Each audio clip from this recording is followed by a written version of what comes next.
Representative Allred, Here. Representative Andrew, Here. Representative Berger, Here. Representative Brown, Here. Representative Costin, Here. Representative Lawley, She's here. She's presenting a bill across the way. Representative Obermueller, Here. Representative Provenza, Here. Chairman Northrup. Here. Our first bill up is Senate File 83. This is from Senator Rothfuss. I've texted him. He says he's running, so he'll be here shortly. Oh, he wants to know what room we're in.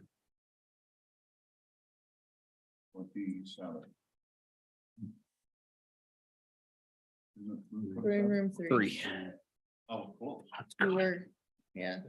And you're in the education room. This is. He just puts the 9 in front of everything and multiplies, right? 999. Now you're speaking German. Yep. So we'll stand at ease until we get the senator in. We tell jokes. Oh, we had a good parent joke this morning. Yeah. How do you, how does a dad, or how does a joke become a dad joke Oh. when it becomes a parent?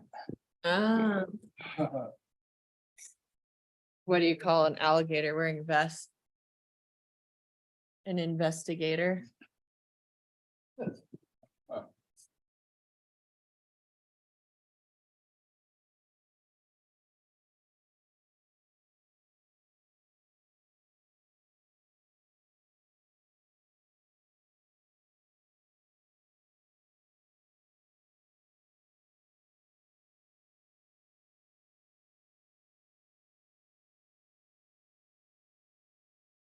Jokes. We were. Anybody have one more dad joke? Oh, you eat lunch here, I'm sorry. We usually don't. But we have lots of bills.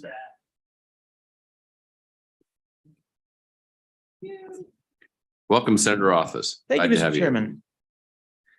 Mr. Chairman, Senate File 83 is a little bit of cleanup work that we talked about through the Select School Facilities Committee. We didn't bring it as a committee bill, but we spent a lot of time chatting about it. And it's gonna embiggen myself here.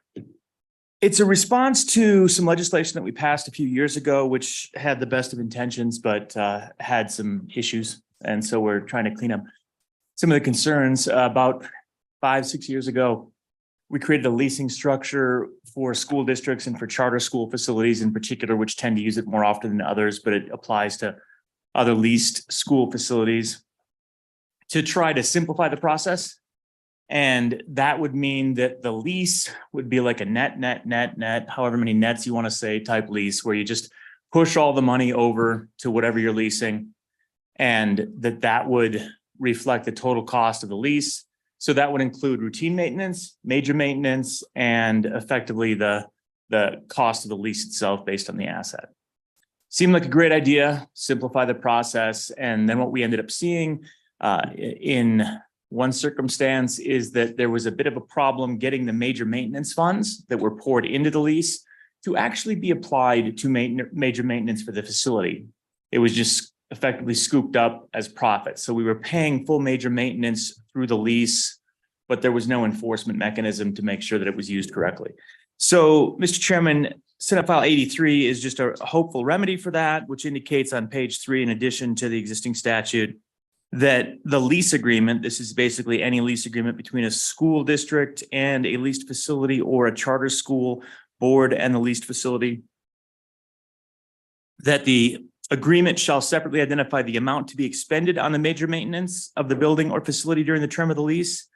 The amount of the total lease agreement to be expended on the major maintenance shall be accounted for and reported separately and shall not be transferred or expended for any other purpose than major maintenance of the leased building or facility. So whoever's holding that, whether it's the district or the charter school board holding it, they're going to hold it separately only for the purpose of major maintenance, negotiate how much that is in the lease, and then those funds can only be expended for major maintenance with the approval of that governing board. The idea being hopefully then that when we provide funds for these school facilities for major maintenance, even though they're leased school facilities, there still is a mechanism for that oversight board to ensure that those funds are going towards the health, safety, security, and general welfare of the students, rather than just being spent somewhere else, which was kind of what we saw. That's the bill, and I'd be happy to answer any questions on that. And then I did distribute an amendment, which I'm happy to walk through once we get through the bill. All right. Any questions of the good senator? This basically just tightens up contract laws, what I'm reading. Yeah, Mr. Chairman, and I wish we didn't need this, but we worked through a case where we did. So this provides a little bit of leverage for our, whether it's the board of trustees or the board of the charter school to ensure that the funds are used correctly. Okay. Further questions? Comments? All right, Mr. Chairman, I don't know. if I'll there's move any to public testimony comment. directly on Anybody this. want to All right, then we'll comment do on the the, yep, do this later if there's any public comment. Anybody want to comment? Going once? Twice? Nobody wants to comment on the bill? All right. All right, and on the downbeat, We were trying so hard. President Driscoll is here. Get up here. We're Yes, moving we're here. right now. Get up here, All right. he says to the president. I'll close Yeah. public comment and move to the next part. Great, Oh. Bill. Question. So, and Mr. Chairman, I'll just say that President Driscoll came to me with a concern that he had, and it's something that I think is a very reasonable request. I think it fits within the original bill, and it's something honestly consistent with the Can we objective. just handle it with the amendment? Yep, Keep your comments at that time. absolutely. That work, Senator? I'm sorry, Mr. President. Thank you. All right. We have one person move the bill. I'll move it. It's been moved. I'll second it then. Moved by Provenza, second by Brown. All right. Committee, do you have any amendments, or does the bringer, do you have an amendment? Yes, so the amendment that we bring, and it comes down to a concern about if there are school buildings, available school resources in a district, it's in statute right now that those should be made available for charter schools in that district to use. But there's no real mechanism to kind of make that request and to have independent oversight as to whether or not the state agrees that there are resources available, because remember, those resources have to be adequate. So you can't just shut down a school building that has a collapsing roof and say, all right, charter school, you're going to go there, or other school, you're going to go there, because at that point it's failing adequacy standards. It could be part of a most cost-effective remedy, but if we're closing a school down, there's probably a reason we're closing the school down.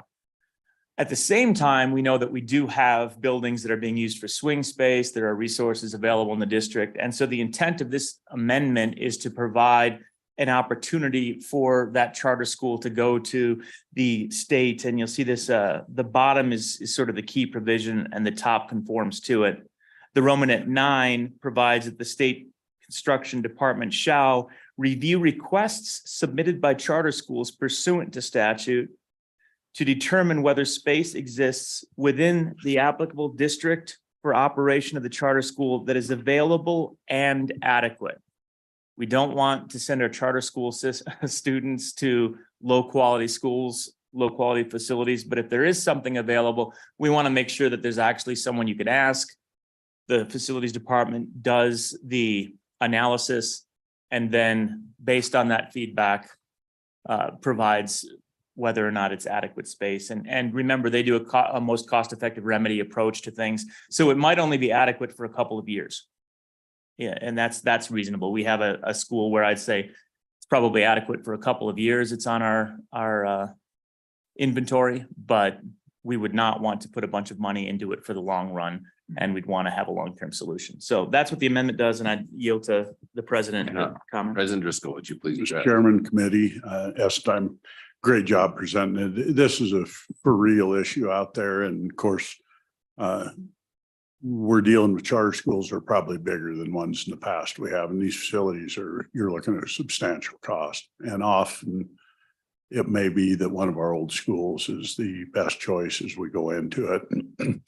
We've seen a unwillingness of some of the schools to give those up. They'd rather tear them down or have them sit. And I think it's common sense for us as appropriators that fund these to, if you're going to have one sitting there, let's make the best approach. And When I approached Senator Rothfuss, he graciously wrote the amendment for it, and I fully agree is we put it in the hands of the facilities to decide if that's the best choice there is. We all know that the charter schools don't look like our standard K-12 schools, folks. When you look at the ones that are out there, they do go in a different type of facility than we have, and the parents are happy with it and the people going are, but they are often what would be considered in the normal K-12, probably a less than facility. And this takes us a long ways. There is one other piece we didn't put in it that I'd ask you to take a look at, is to make it effective immediately, because we have a couple of schools that this potentially could affect right now in the first 3 charter schools. So I would ask if you would be favorable, Mr. Chairman and committee, to adding that to the amendment. With that, I'd stand for questions, and I thank you very much. And I can't believe how fortunate I was. There was a bill that fit on this as it came up. Thank you. It didn't even require a shoehorn. Representative Clausen. Thank you, Chairman. Thank you, gentlemen. Has there ever been any discussion of a charter school and a public school sharing space? Go ahead, Senator. Mr. Chairman, committee, absolutely. The bill actually was set up to be that way. And yes, they can. We've had charter schools share space with retail space, as well as, we look at the most cost-effective remedy. And my hope is the charter schools mature and come on, we're seeing kind of a new class of them. You'll see much closer partnerships between, and by the way, I hate the idea of public schools and charter schools. They're both public schools. They're the same. They're all owned by our people and they're for our people. And my dream is this charter school matures, comes on, and we're going to see it does, is that we have a much closer relationship between our local school boards and the charter schools, that they shouldn't be threatened by them. They're just in a choice that's different than the normal system they have now. And I'm praying that's the case. Well, time will tell me out whether I'm right or wrong. Thank you. Further questions? Go ahead, Representative Berger. Thank you, Mr. Chairman. Senate President Driscoll. Real quick, if a charter school leases from the district, does that space count towards the charter school space, or is that still part of the district space? Because in my district, you lose ADM and you have too much space, and then you get caught into, that's why you got to tear down a school, because we have too much space and you can't take care of it. So that's what I'm asking. So it will go to the charter school once it's approved up till that point. But yeah, that's excess space. That's the charter school in Casper. It's actually going to go into Mills, and one of the old schools that was surplus that would have either been torn down or sold. And that primarily is what this bill would address.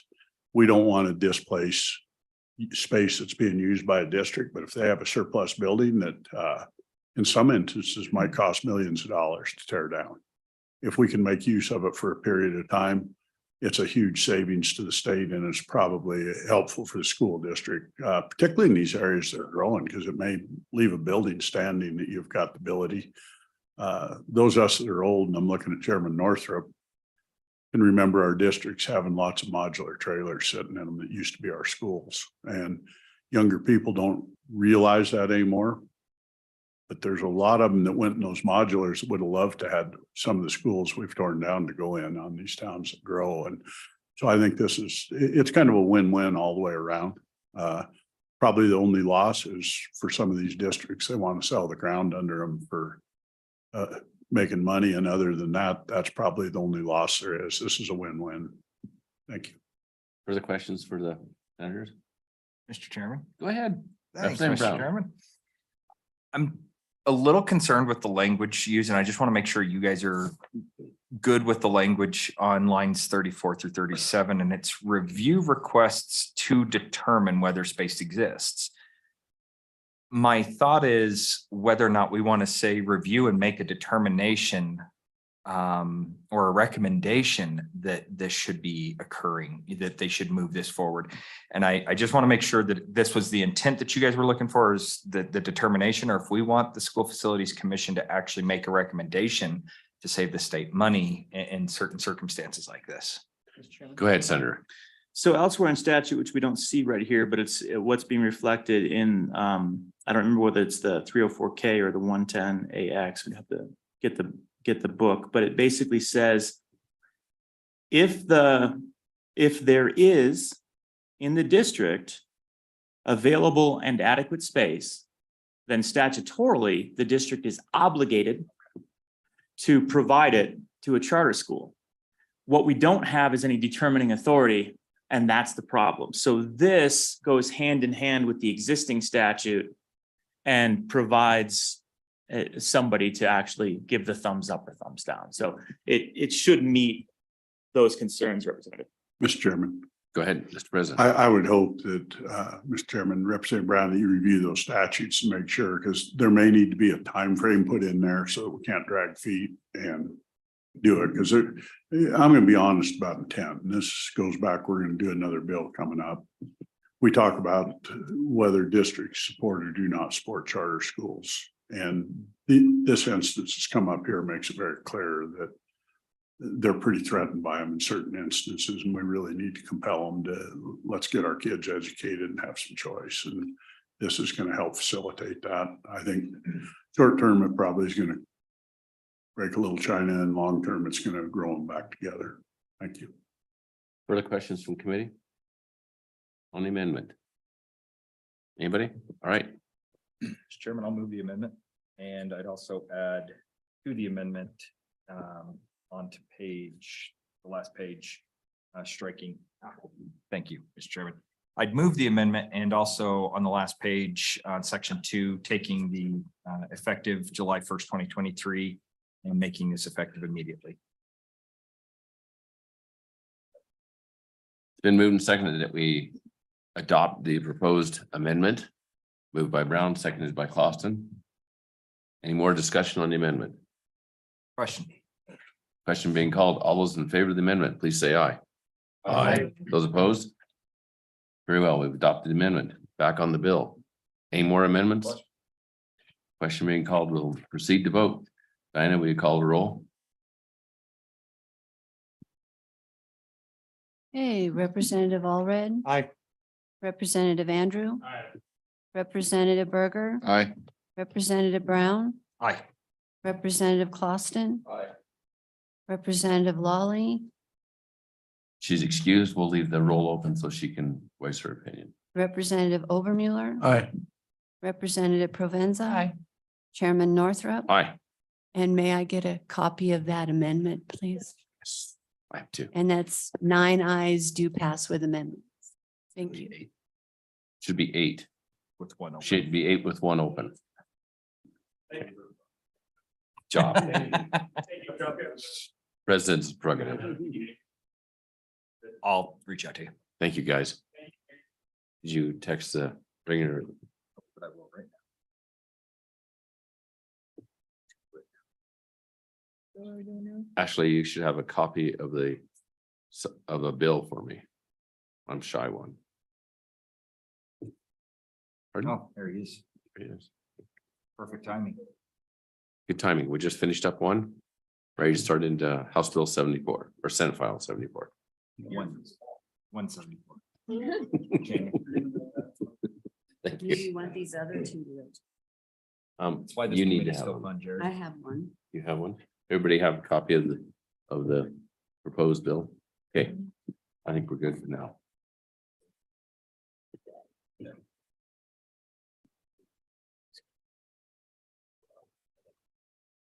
Okay. Welcome, Chairman Olson. We're here for Senate File 174. Thank you, Mr. Chairman. I bring you Senate File 174 along with President Driscoll, who is the Senate sponsor of this bill. Wyoming parents want school choice and they want educational freedom. That's the basis of this bill. This bill empowers parents to have more choice and control in their children's education, where they send their children, and how their children are educated. It does that through an authorization of charter schools. So as each of you will recall, a few sessions ago, we authorized what became a pilot program with the SLIB board as an alternative authorizer to school districts for public charter schools.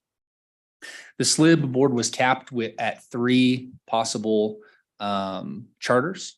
And in last September, the SLIB board issued 3 charters. So it's now capped out.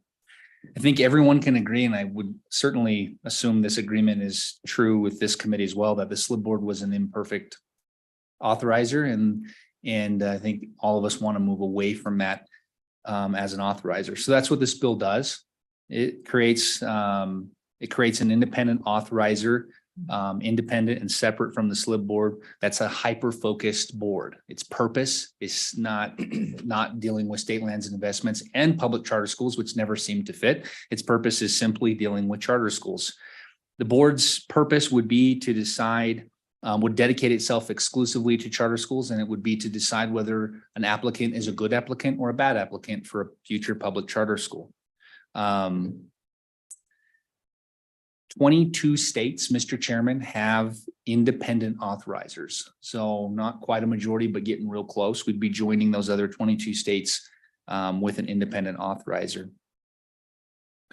With that, Mr. Chairman, I want to give you some high-level overview of the bill. My understanding is, and I've worked diligently with members of your committee, you included, on a pretty significant amendment to this bill that results in a substitute bill. That amendment is going to take quite some time to walk through. So I had originally prepared a page and line overview of the bill. I can still do that, Mr. Chairman, if you want me to, but I imagine you're going to have to do that with the substitute bill. So rather than go page line through the bill that's likely going to significantly be altered by that amendment, I'll just give a high level overview. Senate File 174 increases accountability for both charter schools and authorizers by placing some common sense guide rails on the powers and duties. It sets up, as I indicated, an independent authorizer. Under the current bill, it's made up of 2 members appointed by the state superintendent of public instruction, 2 members appointed by the governor, and 1 member appointed by the chairman of the State Board of Education. It utilizes current agencies and departments instead of creating another layer of government. It leaves the ability for a local school district to work with their charter schools or to authorize and convert school districts into public charter schools. So it's optional. The bill includes robust language for charter school boards by outlining prohibitions of conflicts of interest, general duties of the authorizing board, and codes of ethics for the authorizing board. It also keeps in place existing statutes which require charter schools to comply with all assessments, state assessments, and standards. I believe that's true even in the amendment. Requires charter schools to be certified by the Wyoming, have certified teachers by the Wyoming Professional Teaching and Standards Boards, including background checks. It requires charter schools to comply with all laws and regulations pertaining to school finance. It requires charter schools to comply with applicable state and federal laws to Wyoming Public Records Act, the Family Educational Rights and Privacy Act as well. It requires charter schools to comply with all applicable state and federal regulations prohibiting discrimination and complying with state laws, regulations, and policies for education students with disabilities, IEPs, etc. It requires charter schools to be non-sectarian as well. Finally, it provides for equitable funding. It restores the funding for ADM to 100%. As you will recall from the SLIB legislation, it was reduced to a maximum of potential of 80% ADM. And lastly, it gives the LEA status to the authorizer. So the board itself becomes the LEA for all future charter schools that are authorized, and those that are converted, the 3 that are under the SLIB management would be converted over to the board, and the board would be its LEA in order to maximize special education funding reimbursement. And that is the bill, Mr. Chairman. Very good. Anybody have any questions? Okay, we'll move to public comment and then we'll come back and work the bill.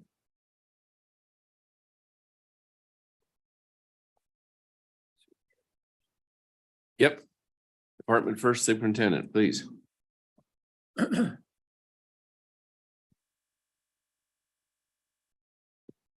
Thank you, Mr. Chairman, members of the committee, Megan Degenfelder, State Superintendent of Public Instruction. As many of you are aware, I am a strong advocate for school choice, particularly in our public education system. I'm a product of public school choice, and I believe that is a critical step in moving away from a one-size-fits-all education model. This bill and the subsequent amendment is a bill of compromise. And we've worked very hard on making this right. For me, the top two priorities in this legislation around charter schools were, number one, to create equitable funding and equitable accountability for these public charter schools. And number two, to ensure that we have an expert authorizer in making the decisions around charter school authorization. Those two components are included in this bill and the subsequent amendment. The amendment includes provisions that might not be of my preference per se, but it was a bill of negotiation, and I think that's part of this legislative process and what makes it great. And so today I'm here to speak on behalf of the bill. Would stand for any questions. Very good. Questions for the superintendent? Thank you very much. I appreciate it. Anybody else? We'll just open it up. Please come up and fill the seats up, and we'll spend some time listening to public input. Go ahead, Tate. Mr. Chairman, members of the committee, my name is Tate Mullen, Government Relations Director for the Wyoming Education Association. Speaking against the bill as is in its current form. We speak on behalf of close to 6,000 members, so I'm going to attempt to make my comments brief, but I hope that you would provide a little bit of leniency in my time with my comments. First and foremost, proponents of charter schools couch their arguments and advocacy for charter schools in two main areas. That is, need for competition and need for school choice. Unfortunately, the opposition gets couched as anti-school choice and anti-competition. Nothing could be further from the truth. The Wyoming Education Association is in firm support of school choice. Our opposition is based on the flawed logic, the premise for authorizing new charter schools based on competition and choice. To address competition, the argument the foundation for that argument centers on that the more charter schools that we have across the state, it is going to increase competition within our local K through 12 districts, and our students are going to perform better. This fails to account for a couple of components. First and foremost, our current student performance. Our NAEP scores show that our students are performing as one of the best group of students within the nation. As a matter of fact, our fourth grade rating, we are number one in the nation. The second component that this argument fails to achieve is minimal markets. And given our rural nature and economies of scale, this is an issue that we have across the state of Wyoming in many policy arenas. And we just do not have the markets in these smaller communities to support charter schools without hurting our K through 12 public schools. The other piece here is that we already do have charter schools. Now, without getting too gritty, there's an economic principle called the diminished margin of utility. Given our current student performance, minimal markets, and the fact that we already have charter schools across the state, that demonstrates that the idea for competition fails and is an argument for justification for charter schools. The other one, school choice.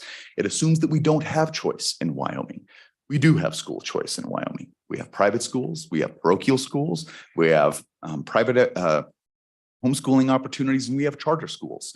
It may not be as many as some like, but again, given our rural communities and lack of markets, that would only negatively impact our K through 12, drawing away vital and strained resources, including dollars and education staff. That exacerbates the very issue that we took up on interim, our teacher and retention issue. One of the other things that I would really like to point out, in the state of Wyoming, we have a fiduciary prior obligation to our K through 12 education system, the students and the educators that fill that system. We are not meeting that obligation. It is irresponsible policy to escalate the cost of education without meeting these prior obligations. And we need to recognize that we were in front of the Education Committee a couple of years ago, noting that these charters were going to increase the cost of education. And in fact, last year, they were the largest cost escalator for education, coming in at $14 million. So there are a couple of issues that we have specifically. There's some language concerns that we have on page 12. Looks like line 8, the new language within there.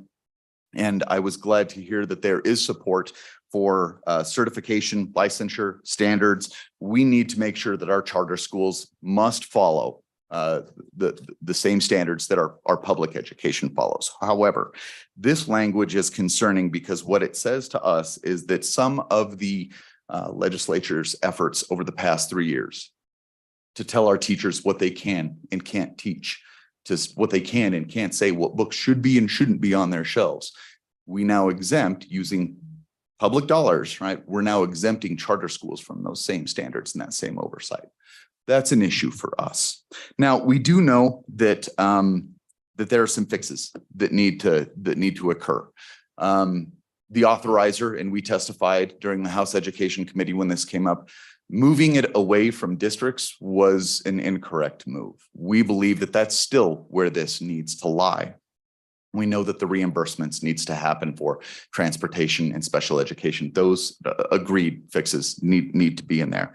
However, if we must move forward with this, we would hope that the committee takes these recommendations, that we revert the authorizer to the district. I think we have some folks in the room who are going to testify as to what that authorization process looks like and the problems that we have had across the state with some of those charters, the authorization, as well as their reauthorizations, as well as, and this is a big one, their failure to provide adequate services for our special education IEP students.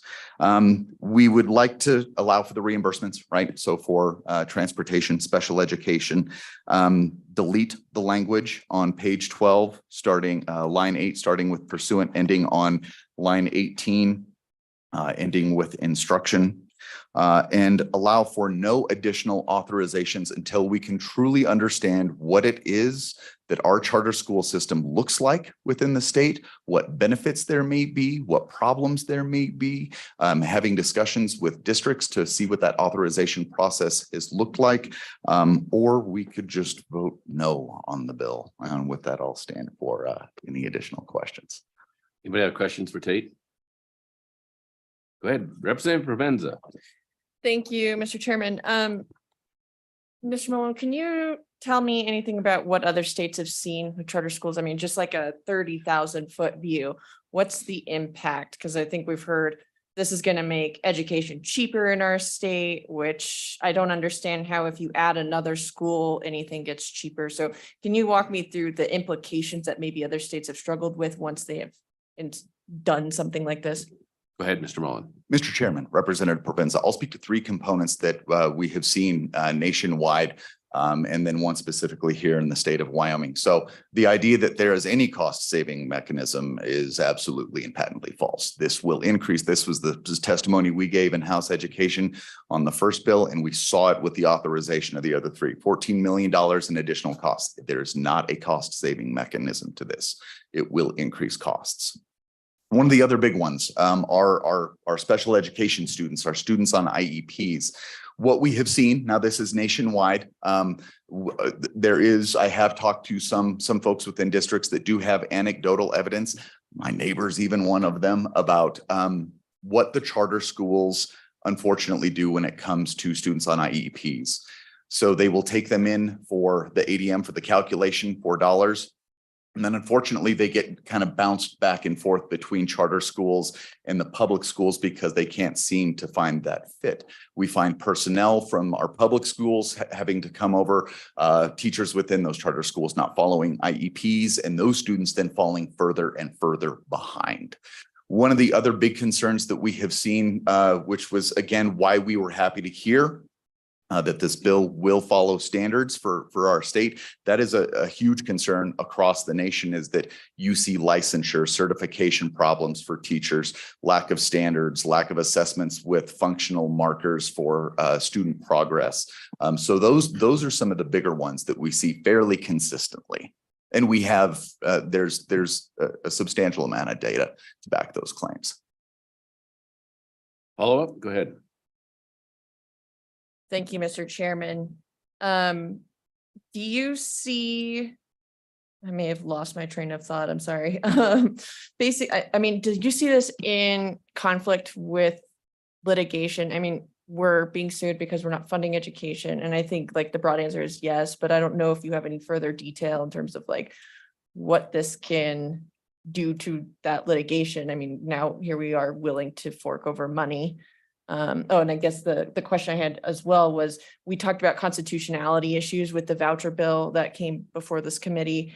Do you see any constitutionality problems with this bill? Go ahead, Mr. James. Chairman, Representative Provenza, I can't speak specifically to the litigation. One of the things that is problematic is the fact that we are currently underfunding our base. We aren't implementing a cost-based model for education. And I've been in front of you all a number of times, and we've had some kind of knockdown, drag out fights over the cost of education and what we should be doing.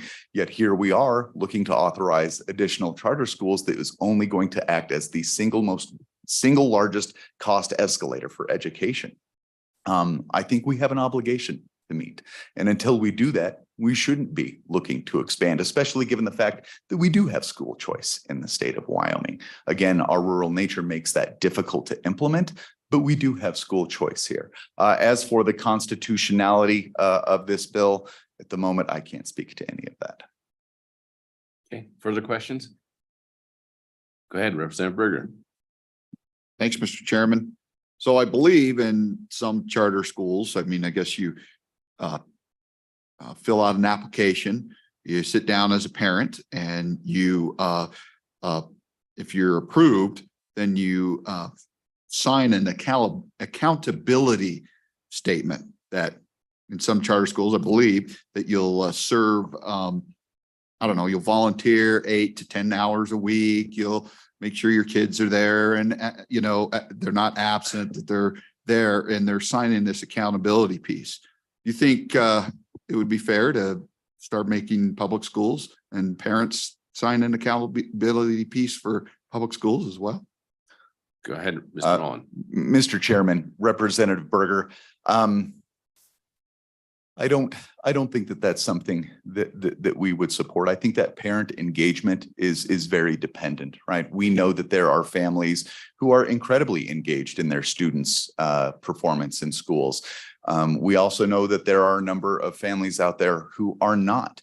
Those families who are not, some of them it's by choice. Some of them you're talking about single mothers who work 2 jobs, and making those ends meet and having the time to have that accountability is difficult. And it's not because of a lack of desire to participate in their students' education. It's just that given their economic situation, that is incredibly difficult for them. Follow up, go ahead. So on that comment, then, charter schools, do they require parent accountability and parent volunteering? Let's say a single mother with several children with 2 or 3 jobs, would they be able to have the opportunity to go to a charter school if they're making them accountable for and the time to volunteer and everything? Go ahead, Mr. Mullen. Mr. Chairman, Representative Berger, that represents a substantial hurdle for some of those families. Correct. Representative Frenzy had a question? Okay, Representative Overmiller, go ahead. Thank you, Mr. Chairman. It was testified that these schools cannot be sectarian in nature. Do you have any concerns about sectarianism in these charter schools? And have you observed any of those kinds of issues around the country? Thank you. Go ahead, Mr. Mullen. Chairman Northrup, Representative Overmuller, that is a concern for us. This is a growing movement that we are seeing nationally. Efforts given recent Supreme Court decisions, which I will say the cases in Maine and Montana have aspects to them that are not present in the state of Wyoming. And we do have a constitutional prohibition against sectarianism. But it is a concern, especially when it comes to some of the curriculum. We have seen some of the curriculum that is out there nationwide in some of these charter schools that is very problematic. And it's not a very in-your-face curriculum. You would have to go digging to really find some of the aspects that are problematic, that do promote those sectarian pieces. But it is a concern, absolutely. Further questions? Thank you. Grady, how are you doing? Doing well, Mr. Chairman, members of the committee. I'm Grady Hutcherson, 2nd grade teacher for 24 years in Torrington. I now serve as the president of the Wyoming Education Association. I also am a commissioner appointed by the governor to the Education Commission of the States. I appreciate you allowing me the opportunity to speak to all of you today. I also want to, before my comments, I want to extend my appreciation for the good work that you all do. I'm very passionate about public education, and I know that this debate around charter schools, in essence, is an attempt to pit people against each other. As Mr. Mullen commented, it's not about us being against choice. In Wyoming, and because of the size, particularly of the majority of our communities, some parents will have choice of a charter school. I don't want to reiterate all of the previous testimony, but I do want to just mention a couple of other things that I think are noteworthy. The fiscal note to the bill is unknown because we don't know what the cost will be, even though we know currently K-12 education is being underfunded. So that becomes a huge concern when we don't know what the cost of this change and opening the doors to an unlimited number of charter schools will be. It siphons those public dollars away from our current K-12 schools. And one of the other items that I wanted to share with you all that I thought was quite interesting from testimony in the Senate Education Committee regarding this bill is like, let me back up for a moment, because when I was teaching and in the classroom, we had to follow all the state education laws.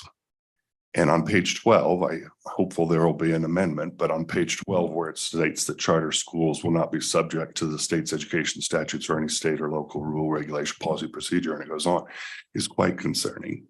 And the testimony that was brought up in the Senate Ed that I thought was really intriguing is all of those laws and rules and procedures that apply to current K-12 schools actually hamstring them. So we wouldn't even be able to compare a charter school performance to a K-12 school because they're playing by entirely separate and different rules.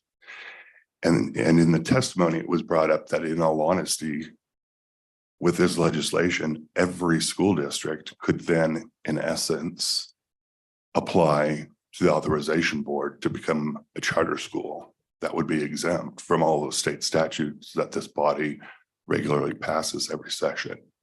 I try to often think about unintended consequences, and that's one that's definitely intriguing to me to think about. And lastly, I'll say, we know that we've had ongoing conversations about the teacher shortage.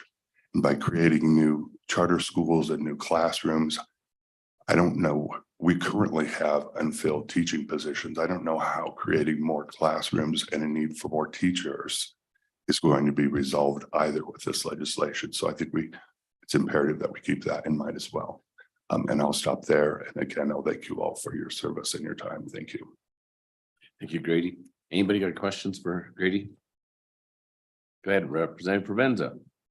Thank you, Mr. Chairman. Mr. Hutcherson, do you know what the failure rate of a charter school is after like 3 years? Do they stay in place? Are they successful, or do we see a pattern of taking state dollars and closing their doors?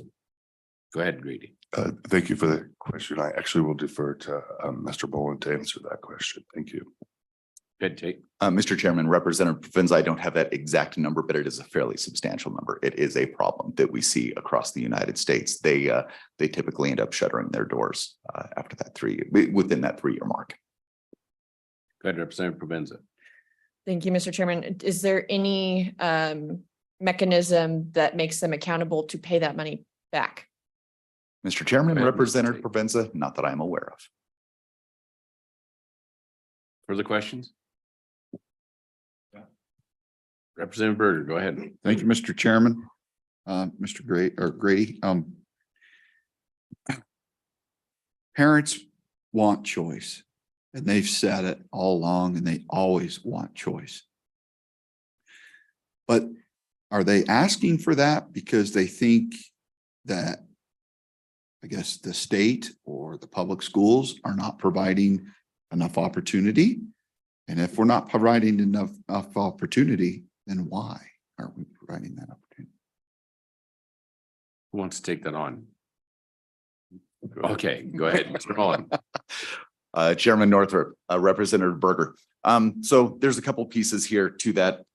And I want to make sure that I'm getting your question right. So we understand, right, that there has been an outcry for choice. Again, it was my testimony and it's clearly evident across the state of Wyoming. We do have choice. It's not something that is missing.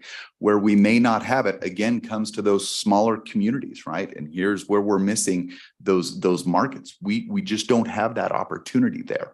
Now, let's talk about if there's a perception of where we may be missing, where our public schools may be missing. And maybe some of those opportunities. This can be directly correlated to the underfunding of education, whether that's personnel, whether that's materials, whether especially within these small schools. If we really want to provide opportunities within our public education system, opportunities that maybe some parents perceive as missing, we should start by fully funding education and adopting a cost-based model. Further questions? Thank you, gentlemen. Thank you. Sir, please state your name and. There you go. My name's, excuse me, my name's Nate Martin. I'm a trustee on the Albany County School Board, and I'm speaking not on behalf of the board and not for or against the bill, but I have been involved in the renewal of several charters. And so I just wanted to provide some context and sort of flag a couple of things for you all as you consider crafting a board that's going to approve charters. So we have 2 charters in my district. One of them is the oldest one in the state. And when I think about their, the relationship that we have with them, the questions that I return to are, who do the charter schools educate? Who do they not educate? And what are the ramifications for our task of educating all of the students in our community? And the easiest distinction, I think, goes back to Representative Berger's comments, is that charter schools, in my community at least, universally enroll students whose parents are actively engaged in their education. Enrolling your student in a charter school is an exceptional act for a parent. And so everyone who goes to charter schools has that going for them, the engaged parents, at least to that degree. Now, there are many parents of students in normal public schools who are also engaged. I mean, we're Laramie, we have the children of university rocket scientists. But we also have a lot of students in our public school whose parents are in jail or struggle with substance abuse or work the day job at the grocery store and the night job at the truck stop. And we are tasked with educating all of those kinds of students. And this really first hit me when we were renewing one of the charters for one of our schools, and we looked at the demographics of students who qualify for free and reduced lunch. In our district, Albany County School District number 1, we have 24% of our student body qualifies district-wide for free and reduced lunch. And this charter school, their student body had 7%. So that's less than a third. And when you kind of go back and think about this context of what you're saying, and parents actively engage, who is able to be engaged in their students' education, who's not able to be engaged in their students' education, I think that you can draw the correlation. To be fair, the other charter school in our community has a higher percentage of free and reduced lunch students. And I don't know if they have different outreach into low-income communities or what the difference is. But the thing that's universal between the two is their low enrollment of special education students. So we have district-wide 14% of students on average have an IEP, or special education students. At one of our charter schools, that figure is 6% of their student body, and at the other one, it's 9%. And it's a self-selecting group of parents and students who end up sending their kids to these charter schools. And, I could go into anecdotal reasons why these students or these schools tend to not enroll students that have special needs and special education. But I think that the kind of the thing that I come back to is that when you have these sort of special schools, siphoning off students whose parents are engaged actively in their education. Maybe they have, a higher degree of economic privilege, a smaller proportion of special education students. And then you're leaving the district kind of to educate everyone else, good, bad, or otherwise. We don't turn anyone away, obviously, but that does make our job more difficult, in our task of making sure that every single student in our community has access to a high quality education. That I'd stand for any questions. Questions for Mr. Martin? Thank you, sir. Thank you. Appreciate your comments. Anybody else like to speak against? I guess we're doing against right off the bat. Anybody else like to speak against charter schools? Against? Against, please come up.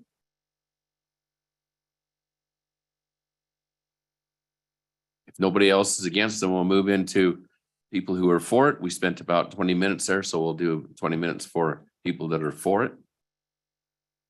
Anybody like to speak for charter schools? Please come up, fill the chairs. It'll go a little quicker than having to wait for people to come and go.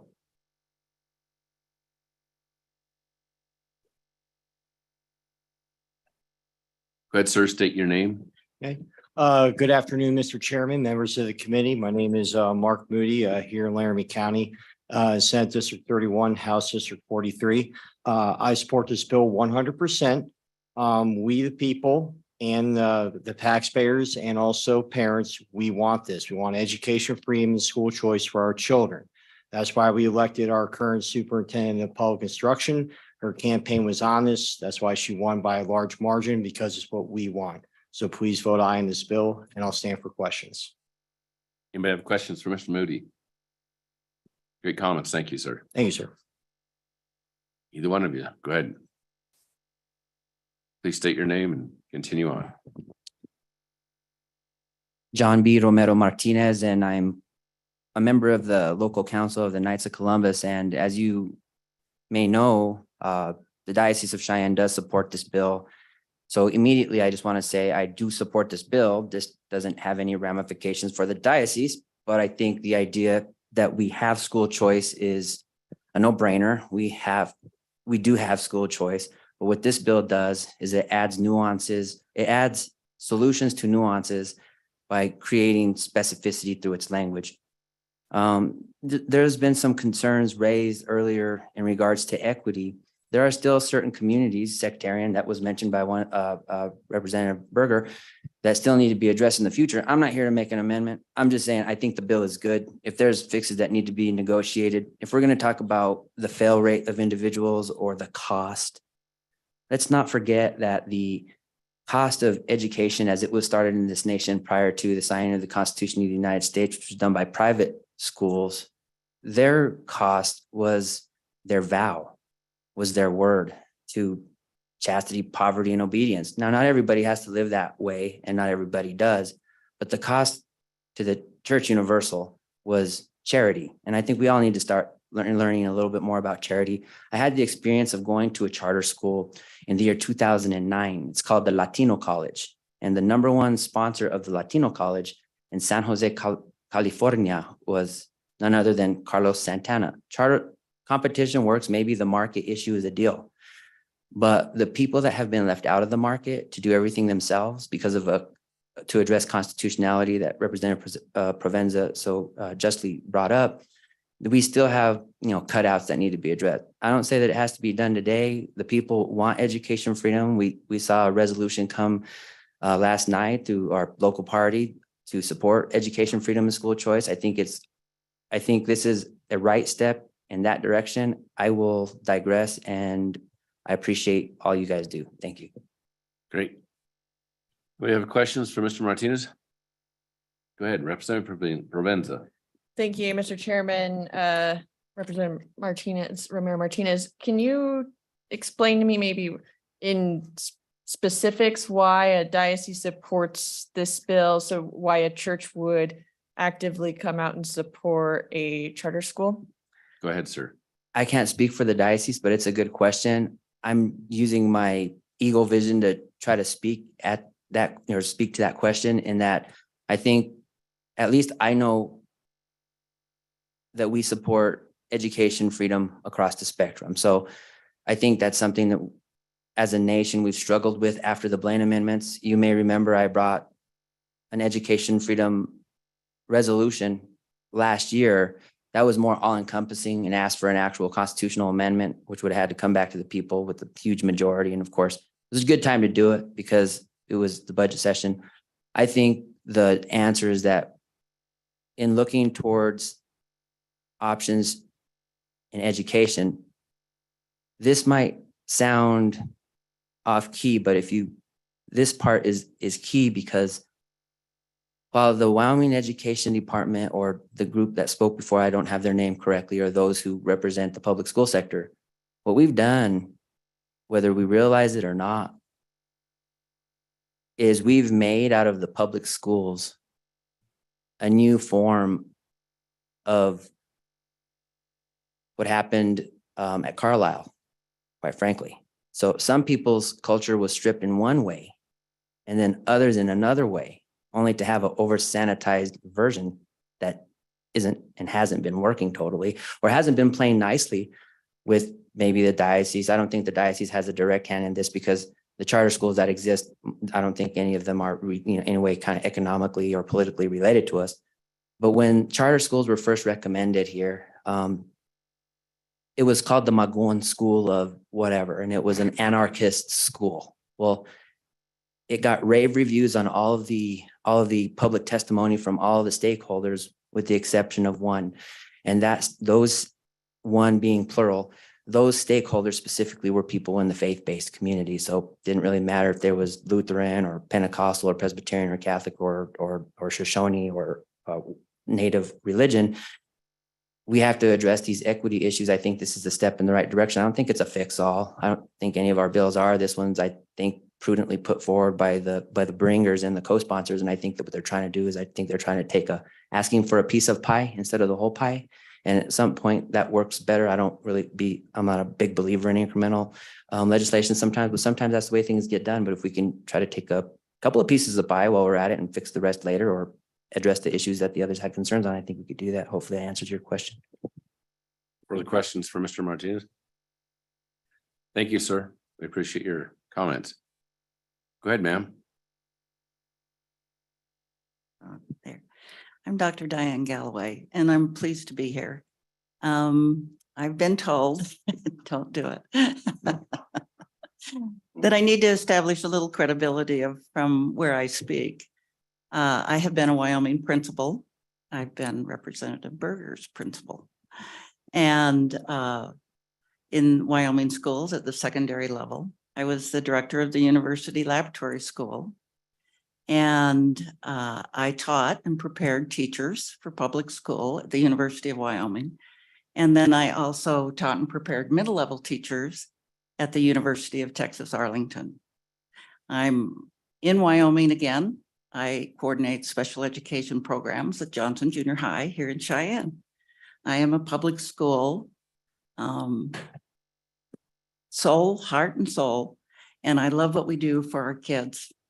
And I can speak to this charter school and especially this authorizing board, because what you have done in this legislation is by creating this independent authorizing board, you've created that unique nexus of communication between schools of accountability and parent choice and the public education. I think this legislation is strong. It is up to your Wyoming board to assure that public schools and those charters admitted as public schools adhere to those standards of Wyoming. I was in Texas. I prepared a lot of teachers, hundreds, into public schools, and many of them taught in charter schools. I decided after a long career, I also needed to go teach, and I taught in a charter school in Texas for a year. And those students in Texas, what happened is most of them were not the high chosen that was spoken to, but from parents seeking a different school for their kids. A lot of minorities, a lot of special education. And as a special educator, I am not concerned about a charter school meeting the needs of our kids. I think that authorizing board really allows for setting the standard of how public school and that public charter school also operate and combine their services. I think we're in a good place for Wyoming. I think it's great to have schools that show a different way to do things, and they become a good model. You know, that is your secondary effects of charter schools. And let me say, being the director of the University Lab School, it was a public school funded by public funds out of the university. It was a school of choice. So Wyoming had one of the original models of a charter school. And those parents chose, and some parents did not like to stay in the school, and they left, and some did. But that parental choice is fabulous. It's a great way for our public schools to really meet the needs of kids and to see how it can be done. And so I urge you to support this and let this happen in Wyoming. Thank you. Thank you, Dr. Holloway. Representative Provenza, you have a question? Yes, thank you. Thank you, Dr. Holloway. I'm wondering if the lab school is a for-profit charter or not. At the time I was at the University of Wyoming, definitely not. It was funded with public funds. Parents chose if they wanted their students there. And it was a very different kind of school than a regular, we multi-age students. We were a demonstration school for student teachers so that those student teachers could see how we should educate. Further questions for the good doctor? Thank you for your comments. Thank you. Anybody else like to comment? Four. We're working on the fours. We've had 20 minutes of against. 4. There you go. Line up the chairs, fill them up, start away. Mr. Chairman, I'm not going to plow a whole lot of ground, but I will tell you, looking at the negative testimony out of the districts speaks volumes. If you pay attention to what they said, you listen to the last witness that testified. And we talk a lot in the Senate side, Mr. Chairman, about black helicopters. And you got to see a whole fleet of them fly over you. They talked about all the what ifs, and you hear that steady. I encourage all of you to go online, look up charter schools, look at what they do and how they've operated. And you'll find that those black helicopters just aren't there. The last testimony you heard, we hear the same thing always. They take the best kids. They don't take the best kids. The facts are charter schools, when you look at the numbers, particularly in the bigger ones that have been done, take parents that want a different education for their kids. They're generally either not as good as students or off the edge students, and they turn in high performing students. And that's really, she was very upfront, Ms. Holloway, Dr. Holloway. I thought it was compelling. Part of the kids leave right away. If you're sending your kids to a charter school just because they're getting away from something, probably the wrong place to go. They generally have pretty high standards. They push pretty hard. The ones we've had in Wyoming are of a different breed than part of the ones that are coming. They tend to produce high level graduates, very high level. And for me, I have a hard time not getting angry listening to the threats out of our existing system. Folks, what the charter schools are overwhelmingly, they're not religious. They're not religious. They're something that our public schools are not. They're going to hump up behind me sitting here. They're conservative schools. Folks, some of us in Wyoming, one of the most conservative states in the nation, would like our kids to receive a traditional conservative education. They do that. We've seen over and over again, and the real threats to charters in Wyoming is our existing K-12 system. And this is hard for me to say this because I think they do a good job. They don't listen when I say that. I think they do a good job. But there's some parents and some kids that want a different education than they're providing. And that's what these charters do. And, I implore you, it's not a huge money savings deal. But the threats, I'm going to give you an example, and I can get corrected on this because I'm not 100% positive. So let's look at the 3 charters that have come in. Let's talk about Chugwater. I believe over 90% of the students and parents have asked to go to a charter school. What's been the reaction of the local district? they're going to continue to run the school with 10% of the kids they have. Think about this. And I really am encouraging you to go beyond the threats of the K-12, the black helicopters, and look at what the potential outcome is for parents and students that want a different education. And when you look at surveys, overwhelmingly, parents in Wyoming want choice. They want choice, and they don't consider the choice you got told that we already have it. They want honest choice. And the charters are working where they're working. They don't displace the system. There isn't a state out there that charters have destroyed a K-12 system. You know, they run, I believe the high end is at 7 or 8%. They're an alternative form of education. And I'm imploring you to give a chance to get it going. Part of what was talked about, and I won't get into it, is going to be changed in the substitute bill that's going to come up. But the last part I'll talk about is they're desperate to put whatever oppressive rules been put on them upon the new schools that you bring in. On one hand, that's fine. Let's turn the tables. Why aren't they looking you in the eye and bringing bills that say, let's fix the statutes so that they can be more like what this bill originally was to present? We want our kids educated with the least amount of red tape and BS. And instead of trying to start a new school with less red tape and BS, we want to bury them in bureaucracy to start with. I really think we ought to be looking at an interim to say, what can we roll back? Not what can we add to what we're doing. Let's look to roll it back. The last piece I'll address is the money end. And you hear, oh my God, it's going to cost huge amounts of money. What was the second part of the statement you heard there? If you'll give us a lot more money, we can do a better job. I'll represent to you, we've already tried that route in Wyoming. We have the newest school fleet in the nation. We have some of the highest paid teachers, some of the highest education costs. And I'm going to look you in the eye and tell you that money is not what educates students. It is a system in the way you run your schools. And I implore you to look at, let's take the law we did, let's move it forward and let's see how it works. And we'll find out where the black helicopters are actually at. But I think you're going to find that 2 of the 3 schools that are coming, we know who's they're going to be. I'm not going to sit and talk about it a lot.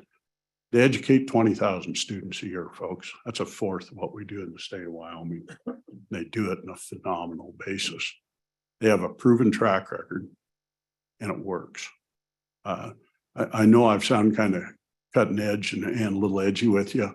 I tend to get that way every time I listen to a monopoly talk.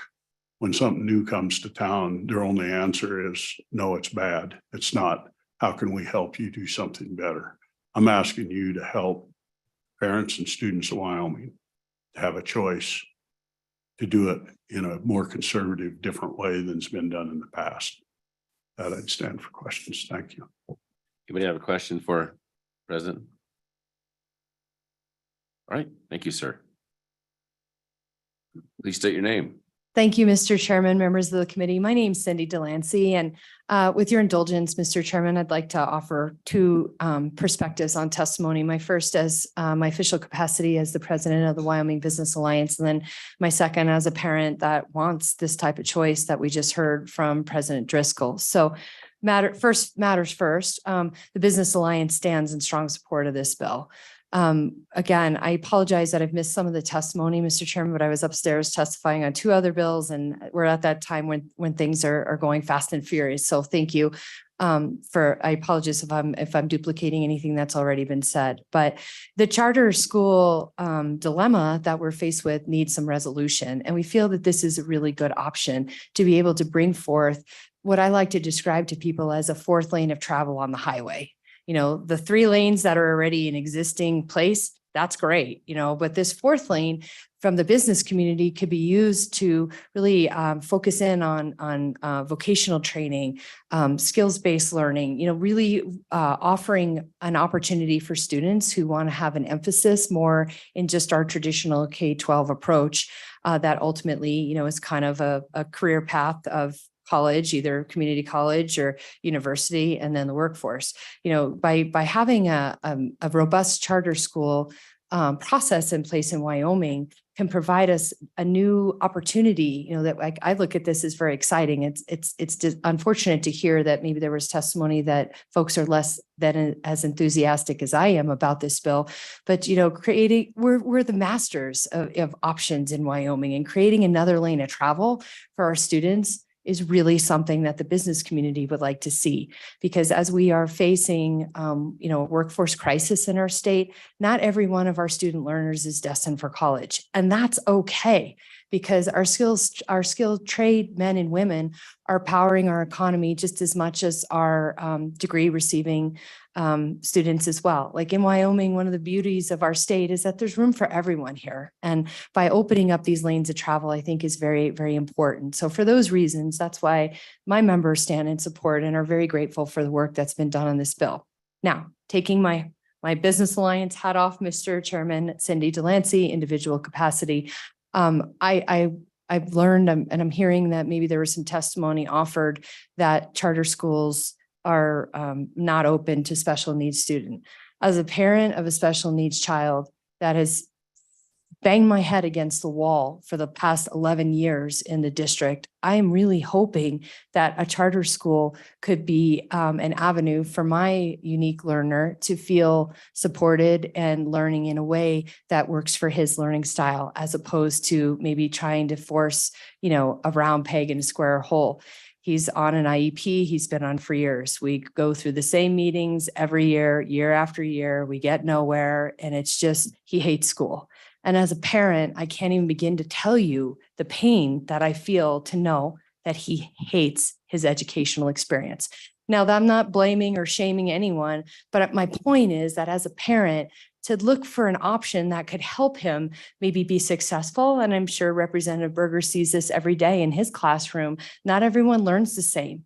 You know, teaching to a test, a student that has test anxiety, you can give them all the opportunity to have extra time in the world, you know, that IDEA provides for. And we've gone through it all, you know, just having that opportunity for more of a hands-on learning, but simply put, an option is what I think parents in Wyoming are wanting. And I just stand before you as one of those parents. So thank you for that, Mr. Chairman. Thank you. Anybody have any questions for Ms. Delancey? Go ahead, Representative Provenza. Thank you, Mr. Chairman. Thank you, Ms. Delancey, for your testimony. I guess I'm kind of confused because we just passed a ton of great legislation for like our Wyoming's Tomorrow, our CTE, and I don't know for sure. And I'm asking you this. Do you know if we increase the number of charter schools and say they want to provide some of the things that you talked about, which I think are beneficial, are those is that going to mean that we have to spread our dollars thinner to be able to support Wyoming Tomorrow, CTE programs, and the apprenticeship work that we did this session?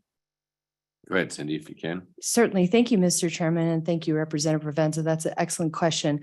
I look at this bill as a infrastructure development that, you know, kind of having charter schools that are skills-based is something that we're not quite ready to take that leap tomorrow on or even next year, but to have that pathway that we can actually have a vision of what we want to do in the future. When, you know, I've been made aware of other jurisdictions that have entrepreneurial-based charter schools for students.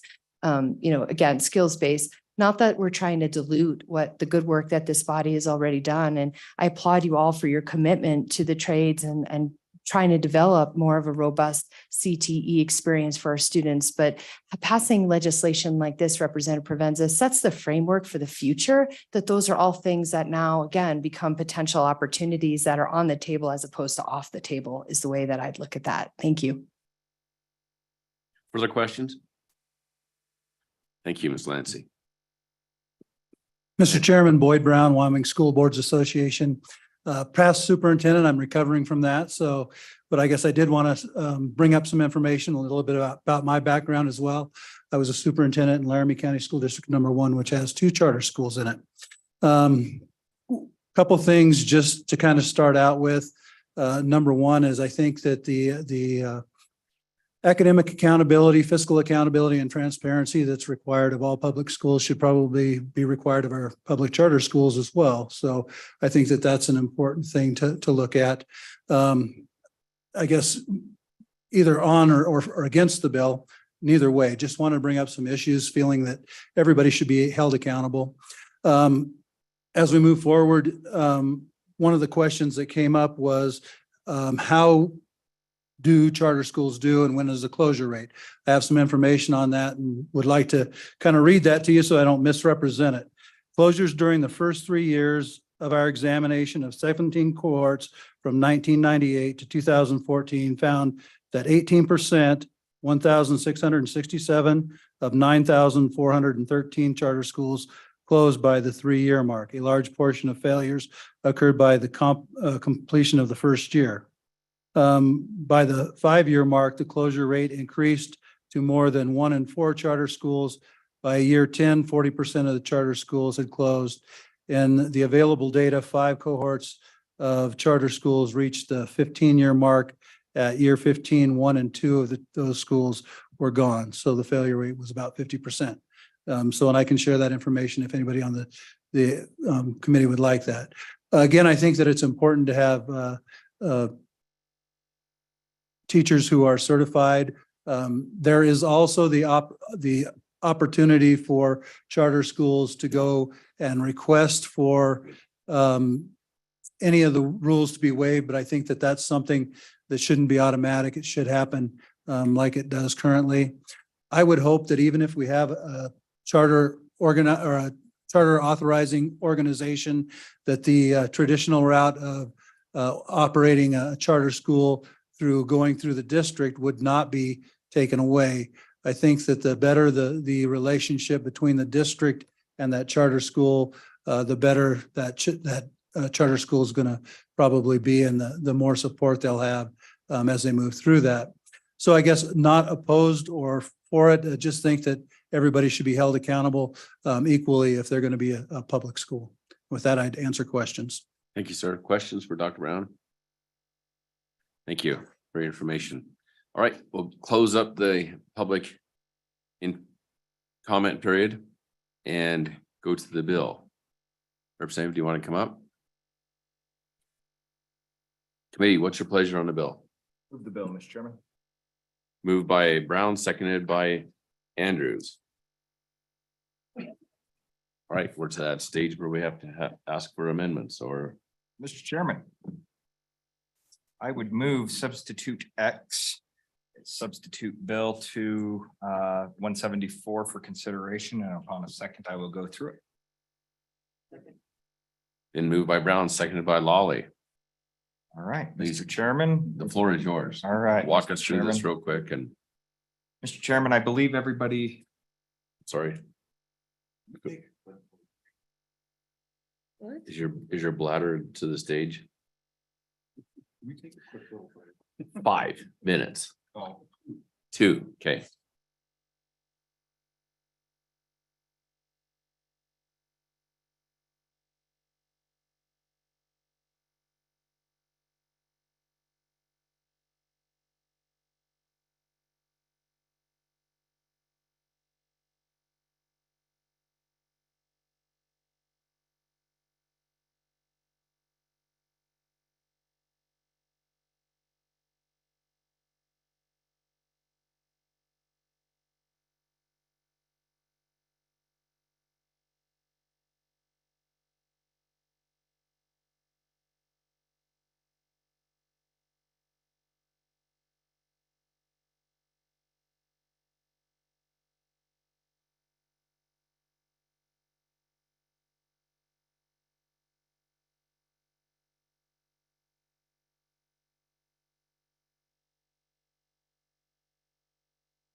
All right, we're back from break.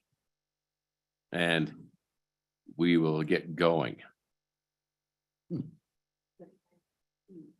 Representative Brown, you were going to walk us through the bill. Mr. Chairman, yes, thank you. So ladies and gentlemen on the committee, and I apologize to everybody out in the out in the audience that you don't have a copy of this, but I will do my best to try to explain that there's two things here that I want to do. Number one, I'm going to do a line by line of what the new bill actually does. I'm not going to go into great detail about what was taken out of 174.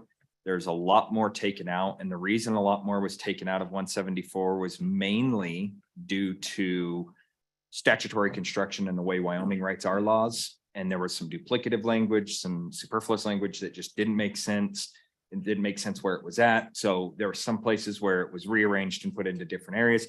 I feel it is much more appropriate to go over 174 as substitute X, and I'll explain line by line as we go through here. So, Mr. Chairman, I will just go ahead and start over on page 2. This is the very first portion.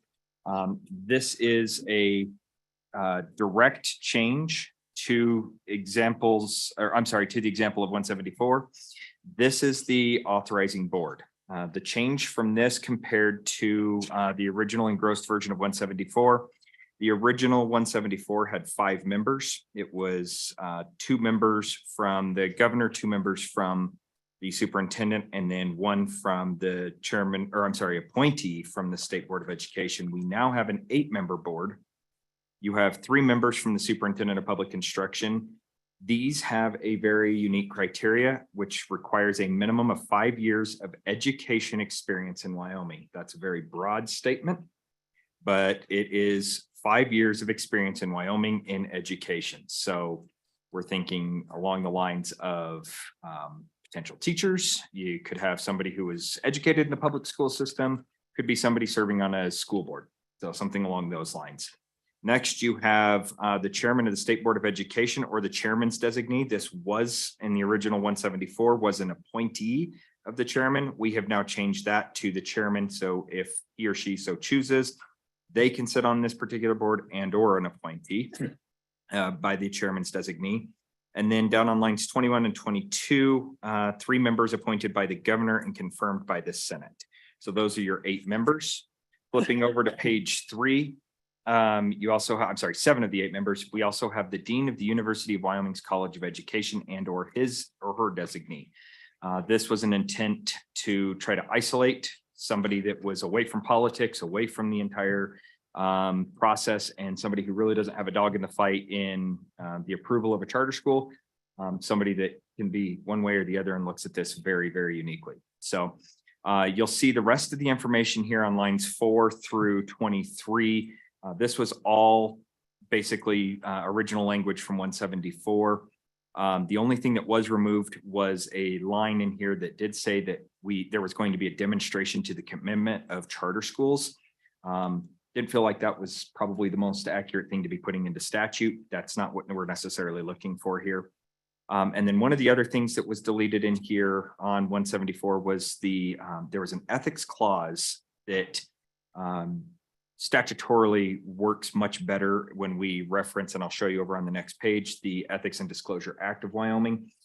This was a much better appropriate way of handling the ethics and disclosure, not only for the board, but also for any governing body within the charter themselves. So flipping over to page 4, Mr. Chairman, that's where I actually will have that change down there on line 17 and 18. Is members shall be subject to the Ethics and Disclosures Act, Wyoming Statute 913, 101 through 109. That's the new language and kind of cleans up a whole bunch of the extra language that was found throughout this bill. Moving over to page 5, H was originally caught in the original statute, so no changes there. Conforming amendments down on page 5, lines 21 through 23, flipping over to page 6. Same exact language again, lines 1 through 4. The only thing that was added inside of lines 6 through 11 is again on line 10, the Ethics and Disclosure Act. There was some extra language that said you can't have somebody who's a member of the governing board it was all about nepotism and trying to stop that. Much cleaner to just include the Ethics and Disclosure Act and make reference to that. Moving on to 21.3.302.1, the authorizers shall establish and maintain policies, practices consistent with professional standards for authorizers of charter schools related to all of the following, and then that flips over. All of this language was basically, the intent is all the exact same. There's nothing that is stripped away or anything like that. This is just the original bill when it came to us was clearly language from another state, did not fit our statutory constructions within the state of Wyoming. This cleans up that statutory construction, and it also brings in the Ethics and Disclosure Act again. When you move over to,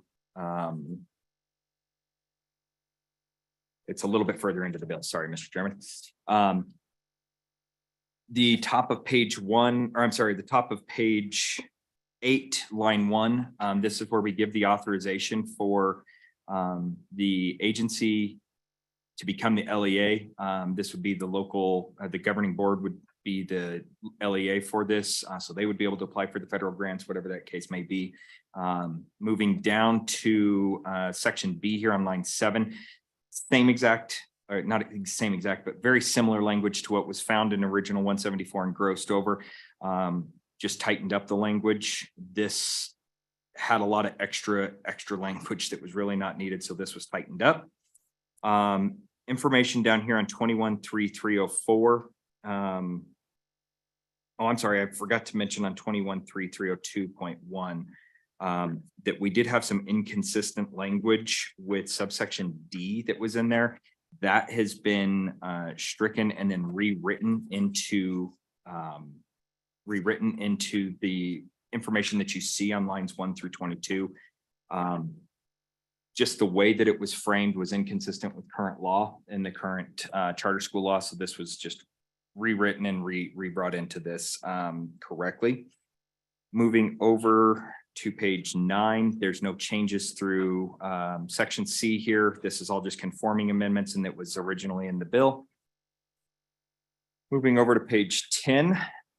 This is probably one of the biggest portions that I think needs to be addressed for the committee's understanding and for the public's edification here is in 174, subsection G was originally in this bill, and the way that it was worded was originally basically saying that a charter school would operate free from any regulations and or locally imposed school district requirements and the state requirements. Subsection G you will not see in the substitute bill because that is the status quo.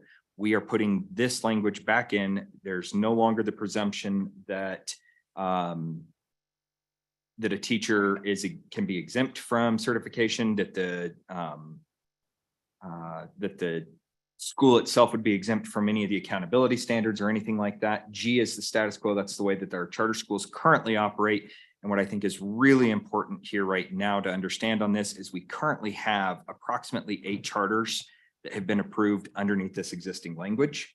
And so it was very important that we keep our existing language and anybody else who might be approved underneath the exact same language. So waivers are still available, but they are required to go forward to either the local school district and or the state board for those waivers for whatever purposes those may have. So again, I think it's very important that we understand that we have contracts currently executed. Somewhere in the range of 8 charter schools currently have this language right now. We want to make sure we keep that.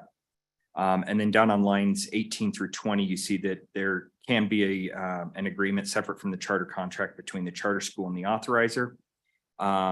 This is where we have the enticement for the local school district to be the first stop, right? We want them to be the first stop. However, if they cannot get that, they can come to the local author or to the state authorizer now. Over on to subsection K on page 11.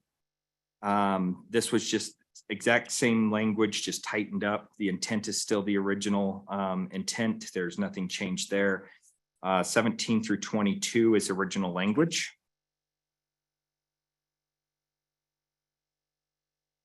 And same with lines 1 through 3. Going down onto lines 8 through 13, there was some inconsistent language with the way approved charter applications were originally authorized versus the way they were authorized in 174. This has just been tightened up, and the language is now consistent throughout the charter school statutes. 1 and 2, just kind of contract language. It's not necessarily needed, but the bringers of the bill through negotiations felt that this was kind of something that once it's executed, this is the final authorizing document. Down to 2, what you see here was somewhere else in the bill, and I don't remember exactly where else I can find that if somebody's really interested in it. But the copy of this executed contract has to be delivered to the state superintendent within 5 days upon completions of signatures. It was located somewhere else in 174, just fits better in the actual contract contents portion of this law as opposed to where it was at. Moving over, Mr. Chairman, to page 13. This is one of the larger issues as well. Current law provides that every other charter school, as well as our traditional schools, all have review of their school's performance once within their first year of operation, and then every 5 years after that. The original bill actually had this, that they were going to be reviewed every single year. Felt like that was probably a little bit too much, not only for the charter school, but also for the board. So this actually puts us back again in existing language that we have. And then one other piece that was brought into this contract portion of the language was lines 11 through 14. And that the application, when set forth in the contract, we need to make sure that they have closure protocols included in the contract, not necessarily waiting until after the contract has been executed. And then all of a sudden we're in deep trouble and the school's closing and we don't have a plan to move these kids around. And we don't know how to not disrupt their educational services. So this is going to be a little bit of a change from the original intent. The original intent was that this is only if this happens, do they have to specify those closure protocols? We're saying that needs to be part of the contract. F is all the exact same language. Nothing changing there. Conforming amendments on page 14 and over to 15. The original language on page 15, and it's not on page 15 in 174, but the language was a migrated school. That's not the language that we use. So we used a converted charter school operated underneath this subsection. It's a separate school and shall have the rights and obligations provided by this. So it was also listed in the wrong location statutorily. So it was corrected and brought into the correct area here.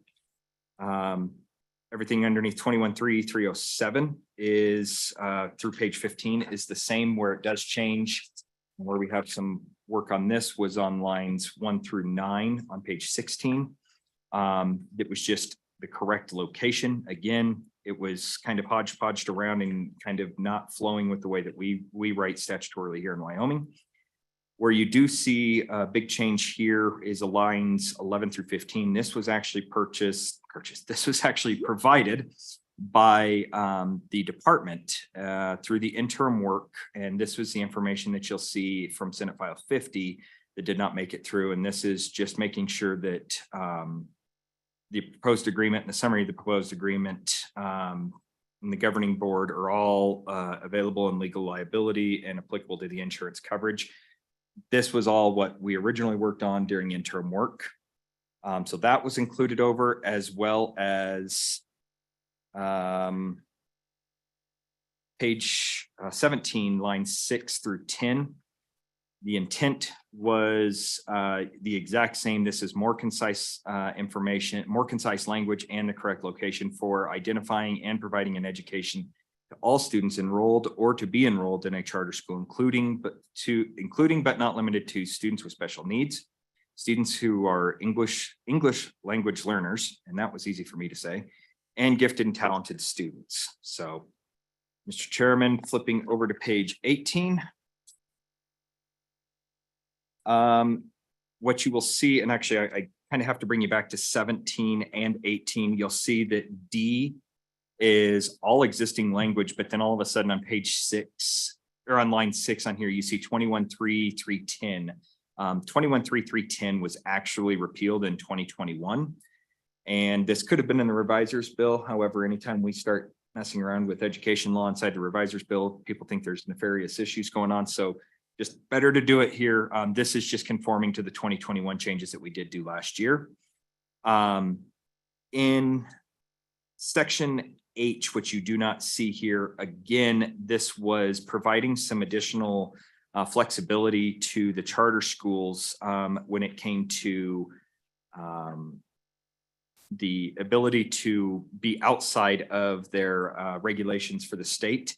Because we brought that back in subsection G previously, that is no longer needed. We are underneath the status quo.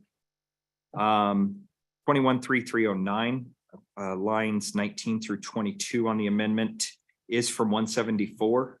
This is the appeal process that is now happening. So if the appeals for the authorizer, if they don't like what happens there, they can have a hearing with the Office of Administrative Hearings. They still don't like that, then they also have the opportunity to appeal to the district court where the charter school is located. That is a little different as well. So that's a little bit of a change. Moving over to page 19, Mr. Chairman, you will see this is probably the second largest change to the bill. And this is something that was, again, I think this is more a constitutional fix than anything else. Last year, we operated at that 80% threshold. That's blatantly unconstitutional to treat any public student at 80% of their worth as opposed to 100%. So what you'll see on lines 12 through 19 is we are going to fund at 100% of the district level for these students. And that's 21.13.309M.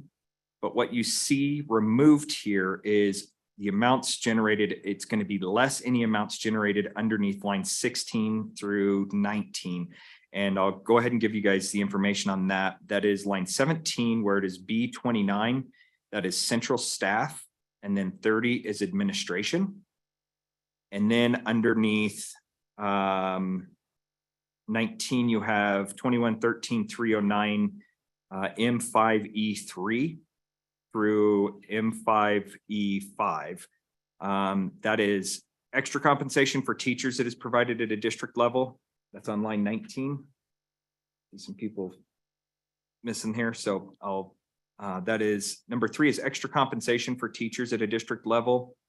Number 4 is isolation maintenance. So if we have an individual that is 45 miles outside of a school district and they pay that parent to bring their student in as opposed to sending a school bus out, those types of things, they're not eligible for that. That's all done at a district level. And then the last one is the tuition and maintenance. Easiest one to think there is like if we had an out-of-state placement like Mammoth, something like that, where Mammoth Hot Springs has that. So we're funding 100% at the district level, but removing the things that do not require at a school level, if that makes sense. So a little bit better way to make sure that we have that correctly and constitutionally funded for our students. You'll see number 2 is 100% of the amount to be contributed to the school underneath major maintenance. We just had a discussion on that with the previous bill. Flipping over to page 20, lines 6 through 9. This is also the fix from Senate File 50. This is 100% of the amount expended by the charter school eligible for reimbursement for transportation and special ed. That is your 320 and 321. 320 is transportation, 321 is special ed.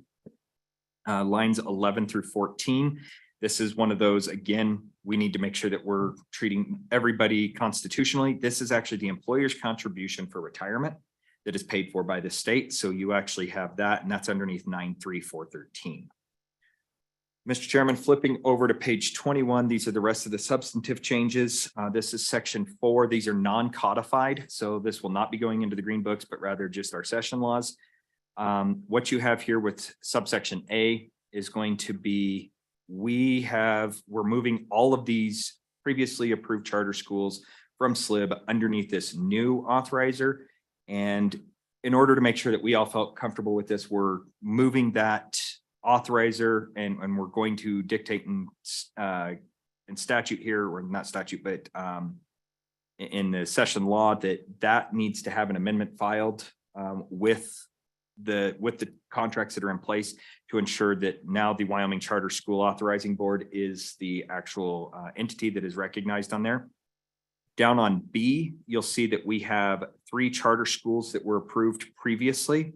We are putting no more than 3 charter schools may be authorized by this authorizer. However, in the event, and this is where it says on line 19 down, in the event a charter school previously authorized by the State Loan and Investment Board closes for any reason, the Wyoming Charter School Authorizing Board may approve a new charter school. We just wanted to make sure that if any of these 3 that were originally approved do not make it through to the finish line, there is still that third opportunity for somebody else to come in. Moving over to page 22, lines 1 through 4. This is a unique subsection. This is a moratorium in essence. This is a moratorium that says between 2026 and 2028, you can add one more charter school. But really what we're trying to do is we want to make sure that we understand what the costs and the impacts, not only to our system here and to the block grant model, but we also want to make sure that we are providing an adequate and equitable education system. And so we want to make sure that we're locking this down on both sides and that we understand what we're doing and that this is not just going to blow up out of control. So prior to 2028, nothing else but that one additional charter school can be approved. And then the largest piece, what you see on subsection D that concludes the bill over onto page 23. This is really what we want to get our hands on. And this is ultimately the true cost of what these charter schools are going to cost us. The department, the state superintendent is going to be charged with identifying the fiscal impact on the school foundation account, the education resource block grant model as defined, and the school capital construction account as the operation of these 3 charter schools approved by the SLIB board and which may be approved by the authorizing board. These reports shall specify the impact at the district and school level and shall minimum identify the amounts generated underneath 21-3-314 as amended by this act, which is the block grant model. The amounts for facility needs, including but not limited to lease amounts, expenditures or requests for major building and facility maintenance, as it relates to the other bill that we just discussed as well, and any other capital construction projects. Mr. Chairman, I'm out of breath. That's the intent of the bill. What I will say in closing is not a ton different than what we currently have in law. However, this does provide the authorizing board, which is the intent, the original intent of this bill, and brings everybody back underneath the status quo, which is everybody needs to be underneath the same umbrella. If we're going to provide public education money, they all need to be held accountable to the same standards. So, Mr. Chairman, that is substitute Bill X. All right, I will open it up to Chairman Olson. Do you have any questions or comments? Mr. Chairman, I've worked thoroughly through this substitute X and the amendment, and I don't have any questions. Okay, questions good on the committee, amendment. comments from the committee? Representative Clauston. Thank you, Mr. Chairman, and Mr. Brown, thank you for Representative Brown going through all that. You know, the only thought that came to me, and we don't have to maybe settle it now, but you know, some of our counties have multiple districts. So if I'm in a county that has 3 districts, I may set up this charter school in the one district that pays the most per student. I'm just thinking something in the future where we're going to need to say average of the county districts or something, and we don't need to address that now. But we see some big discrepancies in some of our school districts and the way they're funded, so. Good comment. Anybody else have any comments? Yeah. Go ahead, Representative Berger. Thanks, Mr. Chairman, and thanks, Mr. Brown, or Representative Brown, Chairman Brown, for doing all this.